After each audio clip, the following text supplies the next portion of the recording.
All right, last topic. I wrote about this morning. The Dak Prescott contract. We need to understand how much power Dak Prescott has over the Cowboys. $59.4 million cap charge this year. In a year where Jerry Jones, the owner of the team, has already said he's going all in. It's kind of hard to go all in. It's kind of hard to push the chips into the middle of the table when you got one hand tied behind your back because of the Dak Prescott contract. And the Dallas Morning News suggested, and maybe somebody there heard this from the Cowboys, they're just going to do a simple restructuring, knock the cap number down to $40.9 million for Dak this year, which is a lot easier to manage. We don't need to do an extension. Well, you still need to do one in the next 12 months because there's still over $95 million. Without an extension, $95 million is going to count over the next 2 years. The question is, how do you load it up?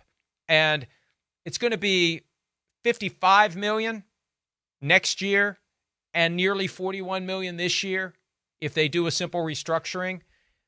And maybe the cap's going to keep going up and up and up, and maybe they can find a way to make it work where Dak would leave in free agency and they would have $55 million in cap charges for him in 2025, even though he's not on the team.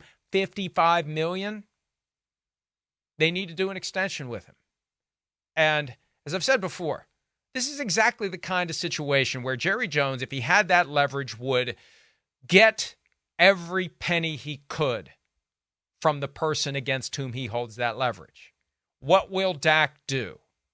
And will at some point the Cowboys say, screw it, we'll deal with it, and we'll move on from Dak Prescott come 2025?